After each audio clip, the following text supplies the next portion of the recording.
Ya, kembali di Newsroom, pemirsa, seperti yang kami sampaikan bahwa kondisi sosial masyarakat saat ini terkait dengan main hakim sendiri. Kita akan berbincang dan sudah terhubung melalui kami bersama via Zoom bersama dengan kami, Mbak Devi Rahmawati, pengamat sosial. Selamat malam, Mbak Devi.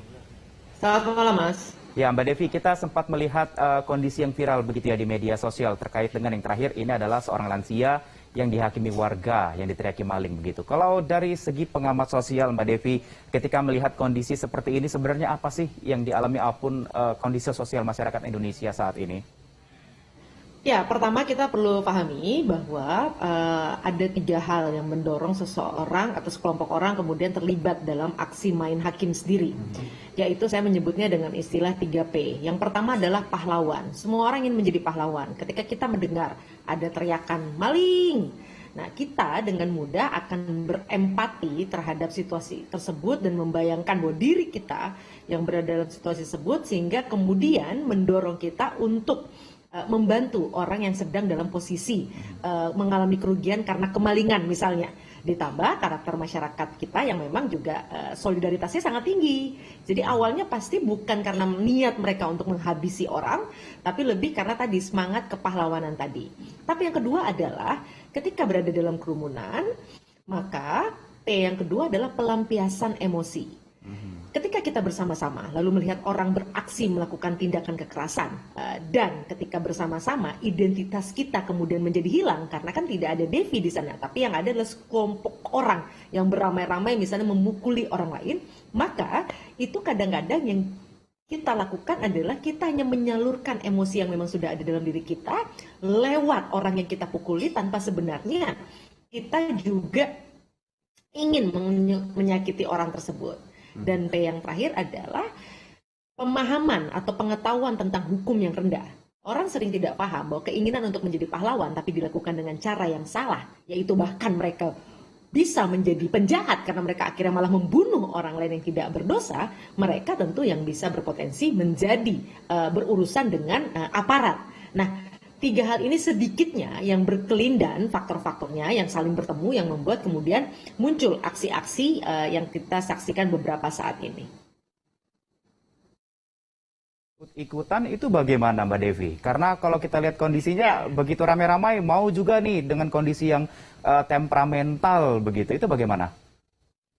Ya tadi, karena memang psikologi massa gitu ya, P yang lain psikologi massa bahwa memang ketika kita dalam kerumunan, kita menikmati sekali keuntungan dengan orang tidak mengenali siapa saya.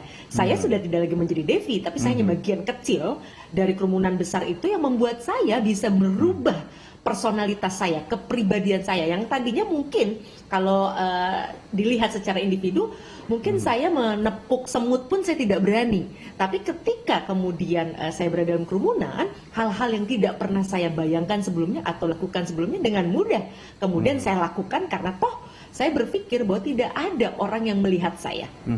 Mbak Devi, kalau ketika tadi sempat dikatakan P yang kedua adalah pelampiasan begitu ya, apakah bisa dibilang tidak, Mbak Devi, kalau ketika kondisi pribadi yang sedang banyak masalah, mungkin ada masalah keluarga, kemudian masalah ekonomi, yang bisa saya bilang ini frustasi sosial begitu ya, hingga akhirnya melakukan pelampiasan kepada orang lain yang hingga brutal begitu, tidak mengenal perasaan begitu, Mbak Devi? Betul, kita tahu di seluruh dunia semua orang mengalami tingkat stres yang cukup kuat ya akibat pandemi. Itu bukan hanya di Indonesia, tapi seluruh dunia. Nah, bagi sebagian orang yang tahu bagaimana mengelola emosinya, emosi itu kan ada sedih, ada takut, ada cemas dan sebagainya, itu mungkin akan lebih mudah menenangkan diri. Tapi bagi yang tidak memiliki kemampuan atau kesempatan untuk mengelola emosi tadi, maka ketika ada kondisi-kondisi seperti ini di mana mereka berkesempatan untuk menyalurkan ketakutan mereka, kecemasan mereka, kepanikan mereka melalui orang yang dianggap penjahat, yang kemudian tanda kutip dianggap berhak untuk disakiti karena dianggap telah menyakiti orang lain, disinilah peluang untuk melepaskan kegundahan, kepenatan atau stres yang sedang dialami diri. Baik, Mbak Devi, kalau kita lihat dengan kondisi masyarakat saat ini, apakah memang ini juga kan sebenarnya bentuk salah paham begitu ya? Apakah jenis karakter orang-orang Indonesia ini adalah jenis-jenis orang yang tidak mau mendengar penjelasan terlebih dahulu begitu, yang hingga akhirnya begitu melihat kondisi seperti ini langsung main hakim sendiri. Oh enggak, ini juga terjadi di seluruh dunia. Aksi-aksi main hakim sendiri. Bahkan sekarang yang lebih mengerikan sebenarnya ketika main hakimnya itu justru di sosial media, itu juga sama mengerikannya, membuat orang bisa bunuh diri. Kenapa? Karena kemudian orang dipermalukan padahal dia bukan pelakunya, tapi jejak digitalnya nggak bisa hilang. Nah ini yang memang menjadi pola di seluruh dunia ya gitu, karena orang sekarang merasa mereka bisa menjadi siapapun. Nah ini memang ada faktor teknologi yang mendorong orang menjadi jauh lebih percaya diri dengan dirinya, lupa bahwa dunia ini ada aturan main, dunia ini ada sistem yang dibuat supaya semua orang bisa hidup harmoni dan damai. Dan untuk menegakkan keadilan bukan kemudian dengan cara yang tidak adil, dengan malah kita berubah menjadi orang yang sama dengan orang yang mungkin tadi dituduhkan melakukan kejahatan tersebut.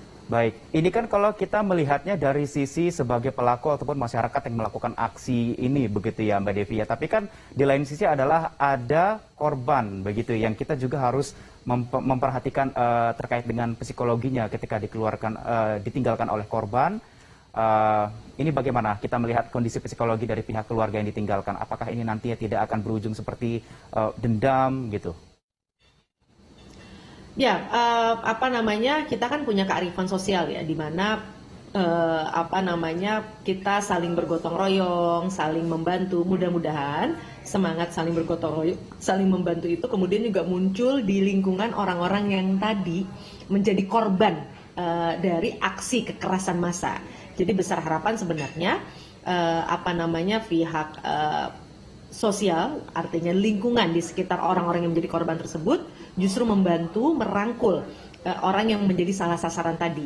Nah, karena mudah-mudahan dengan hal tersebut ini bisa mengobati luka hati yang mungkin juga butuh waktu untuk pemulihannya, karena memang tentu saja tidak ada satupun orang yang nyaman dituduhkan sesuatu yang kemudian sampai membuat kita harus kehilangan nyawa akibat tuduhan yang tidak benar tersebut. Dan mudah-mudahan momentum ini justru menjadi pelajaran bagi semua pihak bahwa hanya masalah waktu. Sangat mungkin kita yang kemudian menjadi korban salah teriakan, salah main hakim sendiri. Oleh karenanya salah satu caranya adalah kalau mau menjadi pahlawan ketika kita berada dalam situasi yang demikian, ayo imbangi teriakan maling itu dengan teriakan bahwa hati-hati, belum tentu maling. Mudah-mudahan ini bisa sedikit mengerem, sembari kemudian ada baiknya kita semua menyimpan nomor kontak RT RW kita kalau itu terjadi di sekitar ataupun pihak kita, kepolisian ya. Ataupun pihak kepolisian 110, jadi sehingga dampak yang lebih buruk itu bisa dicegah lebih cepat. Berarti sebenarnya lebih mengontrol ke diri sendiri begitu Mbak Devi ya. Terkait dengan hal ini kita perlu kesadaran begitu ya. Ketika ada seseorang yang meneriaki ada maling, kita harus tetap menimbulkan rasa kita tidak langsung memain aksi sendiri begitu ya. Kalau konteksnya membantu aparat misalnya dengan menangkap bersama-sama, baik. Tapi biarkan nanti semuanya diputuskan apakah memang benar orang ini bersalah. Tidak kemudian menyakiti. Membantu menangkap itu tentu saja baik, karena kan aparat jumlah sedikit, belum tentu di setiap kejadian langsung tiba-tiba hadir. Nah artinya itu bagus gitu. Tapi bukan hak kita. Jangan ambil hak hakim ataupun bahkan hak Tuhan dengan menghabisi nyawa orang lain. Baik, pesan terakhir yang ingin disampaikan Mbak Devi terkait dengan hal ini Mbak Devi, agar kejadian ke depannya tidak terulang begitu? Ya, semangat untuk saling membantu warga yang sedang kesulitan itu sangat baik. Tapi sekali lagi sikap yang baik, niat yang baik tentu tidak akan cukup kalau tidak dibarengi dengan pengetahuan dan kesadaran untuk memberikan keadilan melalui saluran yang tepat, yaitu melalui aparat. Baik, terima kasih Mbak Devi Rahmawati, pengamat sosial yang sudah bergabung bersama kami melalui via Zoom. Selamat malam Mbak Devi.